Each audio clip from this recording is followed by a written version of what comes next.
Assalamualaikum warahmatullahi wabarakatuh.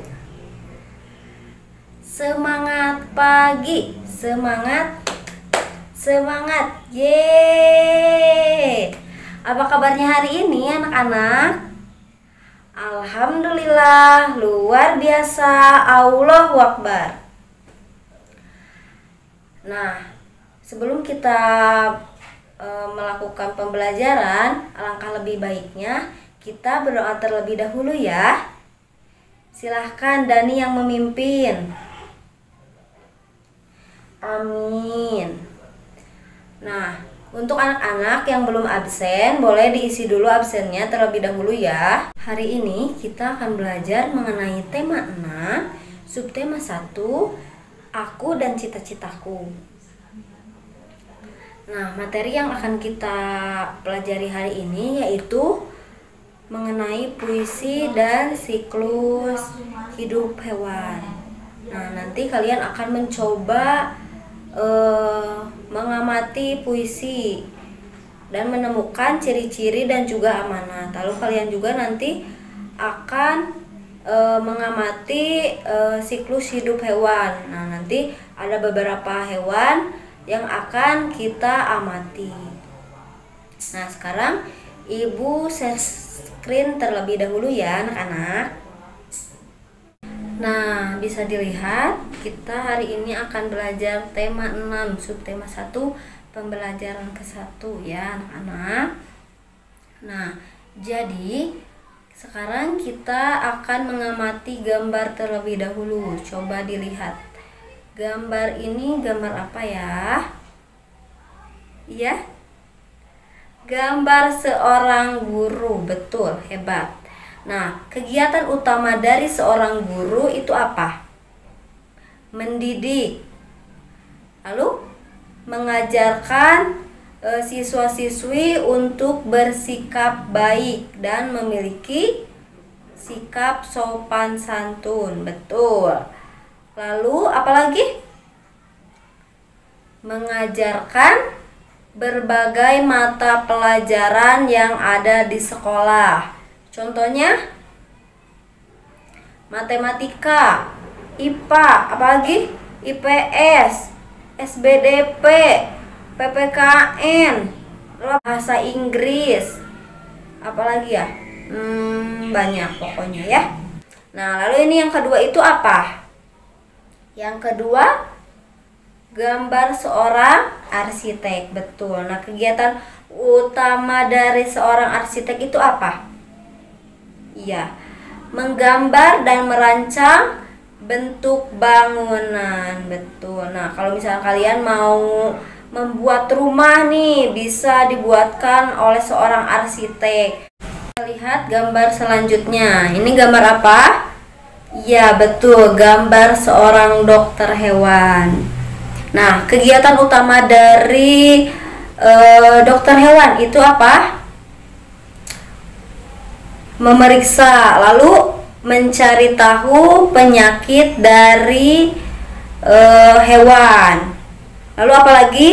Menjaga kesehatan hewan. Anak, nah itu tugas dari seorang dokter hewan gitu. Nah, lalu ini yang keempat itu gambar apa?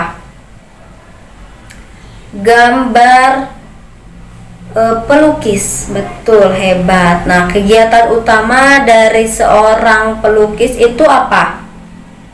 Melukis pemandangan. Lalu melukis apa lagi? Gambar seseorang bisa dilukis. Lalu apa lagi? Melukis benda-benda yang ada di sekitar kita juga bisa ya. Nah, lalu lukisan itu dituangkan pada kertas kanvas ya.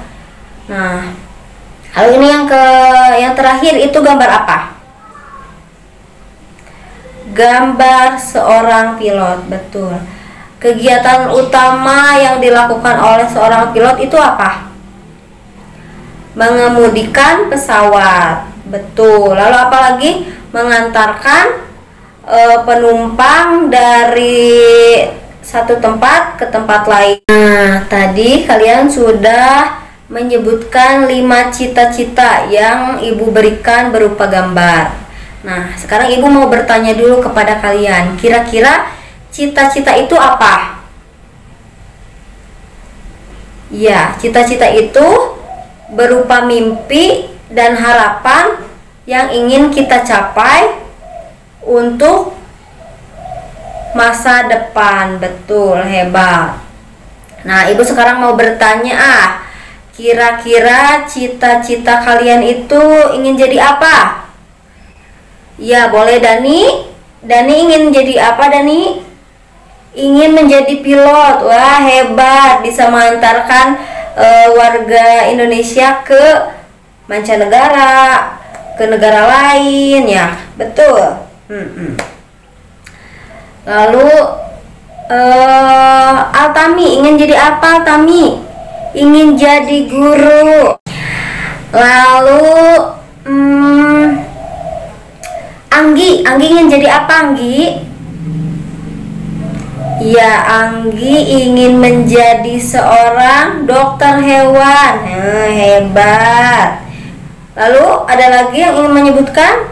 Ada yang ingin jadi polisi? Ada. Jadi tentara? Oh, ada. Jadi seorang pelukis? Oh, ada. Iya, hebat. Oh iya, apa Sihab? Sihab ingin jadi apa? Ingin jadi dokter umum. Ya, bisa ya. Nah, tadi kalian sudah menyebutkan beberapa cita-cita kalian ya, anak-anak ya. Nah, sekarang Ibu memiliki sebuah puisi tentang seorang guru. Sekarang Ibu coba bacakan ya, anak-anak. Dengan judul Cita-citaku. Anganku melayang ke masa depan. Aku ingin menjadi seorang guru. Guru adalah pejuang ilmu di garis depan. Guru tanpa pamrih berbagi ilmu. Aku akan berusaha mencapai cita-cita. Tak akan lelah aku mencari ilmu. Tak akan aku berpangku tangan saja demi tercapainya cita-citaku. Nah, barusan yang Ibu sebut, teks yang barusan Ibu bacakan merupakan sebuah karya puisi. Nah, itu sebuah karya puisi ya, anak-anak. Nah, sekarang Ibu ingin bertanya kepada kalian, kira-kira puisi itu apa ya? Ayo, siapa yang tahu? Ya, puisi adalah karya sastra yang terikat pada rima dan irama yang disusun dalam bentuk baris dan bait untuk menggambarkan perasaan pengarangnya. Nah, apakah kamu menemukan bahwa teks tersebut terdiri atas kumpulan-kumpulan kata-kata yang tersusun menjadi baris-baris? Apakah kalian menemukan? Ya, pada puisi tersebut terdiri atas kumpulan kata-kata yang tersusun menjadi baris. Hebat. Nah, lalu apakah kamu menemukan baris-baris tersebut terkumpul menjadi beberapa bagian? Iya. Baris-baris tersebut terkumpul menjadi 2 bagian. Setiap bagian disebut dengan bait. Betul. Nah, kira-kira bunyi vokal dari kata terakhir setiap baris itu apa? AU, AU untuk bait yang pertama. Lalu untuk bait yang kedua itu sama ya, au, au. Nah, u, u. Nah, bait yang kedua u, u. Kita lanjutkan. Nah, apakah kamu menemukan keteraturan bunyi poka kata terakhir dalam setiap baris? Menemukan? Ya, bunyi terakhir kata tersebut berseling-seling. Nah, tadi sudah kita sebutkan au, au. Nah, atau istilah mudahnya itu biasanya A, B, A, B. A, B itu untuk membedakan bait. Untuk membedakan setiap barisnya gitu. Jadi berseling-seling A, B, atau AU, AU. Atau huruf vokal itu apa? Ada apa saja? A, I, U, E, O. Betul. Dilihat di sini ada puisi cita-citaku tadi ya. Nah, penulisan puisi dituangkan dalam bentuk bait yang terdiri dari baris-baris. Tadi kita sudah sebutkan ya anak-anak. Nah, setiap bait itu terdiri dari 4 baris. Nah, ini 1, 2, 3, 4. Nah, puisi memiliki rima akhir yaitu A, B, atau yang tadi yang ada pada puisi ini tuh AU, AU. Iya, hebat. Nah, puisi terdiri atas bagian-bagian yang merupakan kumpulan kata-kata yang disebut dengan baris puisi. Iya. Nah, ini baris yang tadi 4 baris itu yang tadi sudah kita hitung nih. Ada yang hitam 1, 2, 3, 4 ya. Lalu ini baris-baris puisi terkumpul menjadi bagian-bagian yang disebut dengan bait puisi. Hebat. Nah, ini merupakan bait. Nah, bait itu terdiri dari 4 bagian yang tadi kita sudah katakan ya di awal-awal nih. Ini merupakan bait. Nah, ini bait. Nah, sekarang Ibu ingin bertanya kepada kalian, apa isi dan amanat dari puisi cita-citaku? Ayo, apa? Ayo. Coba kita bahas dulu. Isi dari bait pertama itu apa? Iya, bait pertama berisi tentang keinginan menjadi seorang guru. Bait kedua itu berisi tentang apa? Berisi tentang usaha-usaha yang harus dilakukan untuk mencapai cita-cita menjadi seorang guru. Hebat. Nah, sekarang amanat dari puisi cita-citaku itu apa? Amanat puisi tersebut yaitu untuk meraih cita-cita yang harus kita itu harus berusaha dengan belajar sebaik-baiknya dan berpangku tangan gitu, berpangku tangan. Nah, tadi kita sudah mengetahui ciri-ciri dari puisi. Nah, sekarang kita coba susun baris-baris puisi ini menjadi bait puisi. Nah, kira-kira untuk yang pertama itu yang mana? Oh iya, huruf vokal di baris setiap barisnya itu sama ya anak-anak, U. Jadi kita sesuaikan dengan makna yang ingin kita sampaikan. Nah, untuk yang pertama itu yang mana? Guru selalu membimbingku. Lalu guru mengajakku untuk maju. Lalu yang ketiga, sungguh berjasa guruku. Lalu yang keempat itu, ku ingin membalas jasamu. Nah, sekarang kita coba melafalkan puisinya ya. Nah, kita coba. Ibu, ada yang mau mencoba?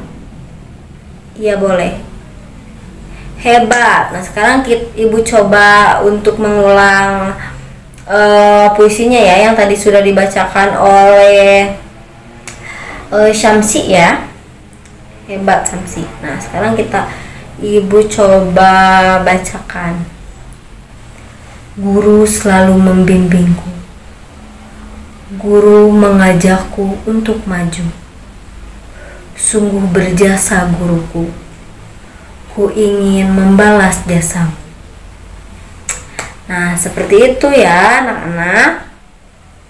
Nah, sekarang kita tadi itu siapa yang ingin menjadi seorang dokter hewan? Dani? Bukan ya? Siapa ya tadi ibu lupa? Oh iya. Nah, menjadi seorang dokter hewan itu pastinya kita harus mengetahui cara pertumbuhan dan perkembangannya hewan itu seperti apa ya anak-anak. Nah, sekarang kita coba perhatikan gambar di bawah ini. Nah, kira-kira ini gambar apa? Ya, gelang kucing dan anak kucing. Lalu yang kedua itu apa? Kelinci dan juga anaknya. Lalu gambar ayam dan juga anaknya. Nah, betul ya.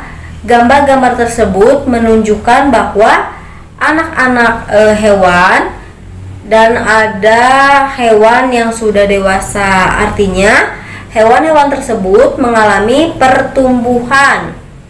Ada tahapan-tahapan yang dilalui oleh hewan itu, dari anak-anak hingga hewan dewasa. Nah, anak-anak, semua makhluk hidup itu mengalami pertumbuhan dan perkembangan. Hewan dan manusia juga mengalami beberapa tahap pertumbuhan dan perkembangan dalam kehidupannya. Nah, sekarang ibu ingin bertanya, tahapan pertumbuhan dan perkembangan hewan dalam kehidupannya disebut apa? Ada yang tahu? Iya, betul, siklus hidup. Daur hidup? Iya, sama saja ya. Bisa disebut dengan siklus hidup atau daur hidup. Hebat. Nah, hewan mengalami tahapan pertumbuhan dan perkembangan yang berbeda-beda anak-anak. Ada jenis hewan yang mengalami pertumbuhan, mengalami perubahan bentuk di setiap tahapan hidupnya. Namun ada juga hewan yang tidak mengalami perubahan bentuk pada setiap tahapan hidupnya. Jadi yang tidak mengalami perubahan bentuk itu hanya bertambah besar saja gitu, tetapi bentuk dari kecil sampai ke yang dewasanya itu sama saja, tetapi hanya berbeda ukuran. Nah, sekarang ibu juga ingin bertanya, kira-kira hewan yang mengalami perubahan bentuk dalam siklus hidupnya disebut dengan apa? Ada yang tahu? Iya, metamorfosis, betul. Lalu kalau misalkan hewan yang tidak mengalami perubahan bentuk dalam siklus hidupnya disebut apa tadi? Tidak mengalami metamorfosis. Nah, kita ulang. Yang mengalami perubahan bentuk itu disebut apa? Metamorfosis. Kalau yang tidak mengalami perubahan bentuk disebut apa? Iya, disebut tidak mengalami metamorfosis. Nah, anak-anak, Metamorfosis itu terbagi menjadi dua, yaitu ada metamorfosis sempurna dan ada metamorfosis tidak sempurna. Nah, metamorfosis sempurna itu hewan yang mengalami perubahan bentuk pada setiap tahapan pertumbuhan dan perkembangannya. Sedangkan metamorfosis tidak sempurna itu hewan yang mengalami perubahan bentuk hanya beberapa tahap saja dalam tumbuh kembangnya. Nah, sekarang kita coba uraikan satu persatu mulai dari metamorfosis sempurna. Nah, masih ingat apa itu metamorfosis sempurna? Ya, metamorfosis sempurna itu hewan yang mengalami perubahan bentuk pada setiap tahap pertumbuhan dan perkembangannya. Nah, perubahannya itu dimulai dari fase telur, lalu larva, kemudian pupa atau kepompong, dan menjadi dewasa. Betul. Nah, contoh hewan yang mengalami metamorfosis sempurna itu adalah kupu-kupu, lalu apa lagi? Lalat, lalu nyamuk, kemudian katak, dan masih banyak lagi ya anak-anak. Nah, kita coba perhatikan di sini ada siklus hidup kupu-kupu. Nah, ini bisa dilihat bahwa awal dari siklus hidup kupu-kupu itu dimulai dari telur, lalu ke ulat, ke pompong, kupu-kupu. Nah, atau biasanya kita menyanyikannya telur-telur, ulat-ulat, kepompong, kupu-kupu. Iya, betul.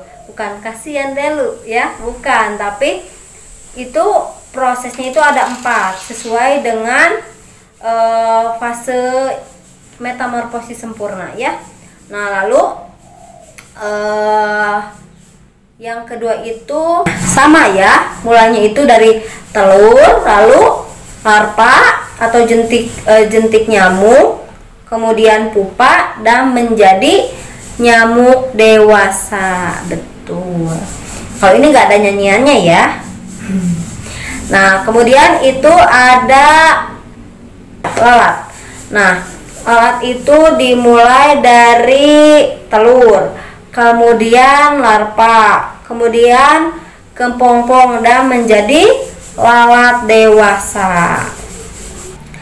Nah, sekarang kita akan membahas mengenai metamorfosis tidak sempurna. Nah, apa itu metamorfosis tidak sempurna? Ada yang masih ingat?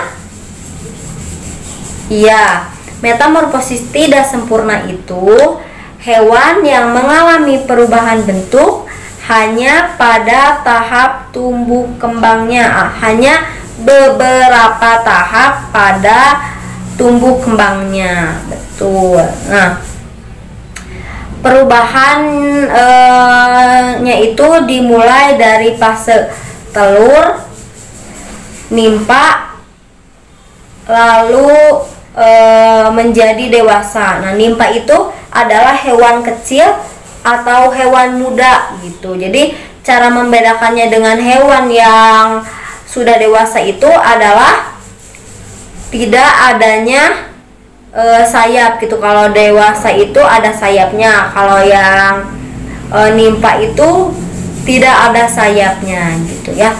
Contoh hewan yang mengalami metamorfosis tidak sempurna itu adalah belalang, lalu capung, kemudian kecoa. Apalagi? Ya, masih banyak lagi ya. Kita akan bahas 3 saja. Nah, di sini kita coba untuk melihat siklus hidup dari belalang. Nah, belalang itu mulai dari telur, lalu ke nimpa, bisa dilihat, kemudian ke belalang dewasa. Nah, lalu yang kedua itu gambar apa? Siklus hidup capung. Nah, sama ya seperti belalang gitu. mulanya itu dari telur, lalu ke nimpa, bisa dilihat di sini, kemudian ke capung dewasa gitu atau ke capung. Lalu ada di sini ada kecoa. Nah, kecoa itu sama ya, mulai dari telur, kemudian ke nimpa dan lalu menjadi imago atau menjadi dewasa. Nah, tadi beberapa hewan yang mengalami metamorfosis. Nah, itu tadi ada metamorfosis sempurna dan metamorfosis tidak sempurna. Sekarang kita akan membahas mengenai hewan yang tidak mengalami metamorfosis. Nah, kira-kira hewan yang tidak mengalami metamorfosis itu apa ya? Masih ingat?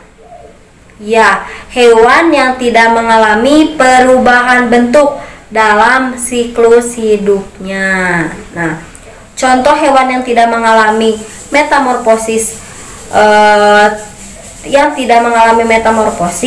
yaitu ada kucing, ayam, lalu ada apa lagi?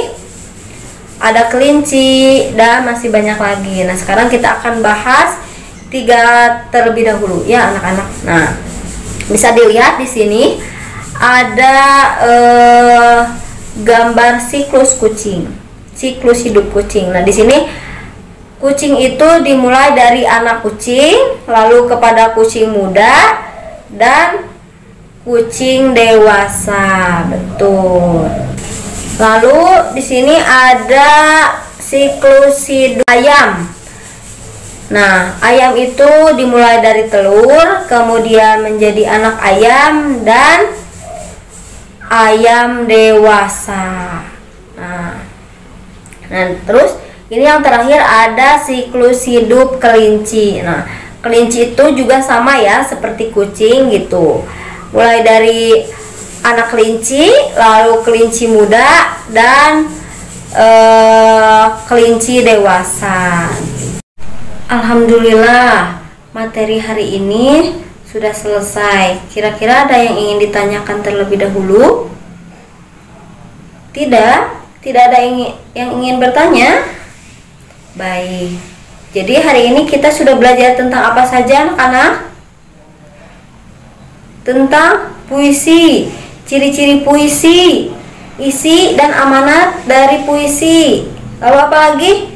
Siklus hidup ayam, kucing, apalagi? Metamorfosis sempurna, metamorfosis tidak sempurna. Lalu hewan yang tidak mengalami metamorfosis. Betul. Bagaimana pembelajaran hari ini? Apakah menyenangkan? Iya, tentunya ya, karena kita sudah belajar banyak hal. Nah, karena tadi tidak ada yang ingin bertanya dan kita sudah menyimpulkan pembelajaran hari ini, silahkan siapa yang ingin memimpin doa untuk menutup pembelajaran kali ini? Boleh, Sihab. Mau Sihab? Ya. Amin. Terima kasih ya anak-anak yang selalu bersemangat dan yang sudah menyelesaikan pembelajaran kali ini sampai akhir. Nah, sekarang Ibu tutup pembelajaran hari ini. Wabillahi taufiq wal hidayah. Wassalamualaikum warahmatullahi wabarakatuh.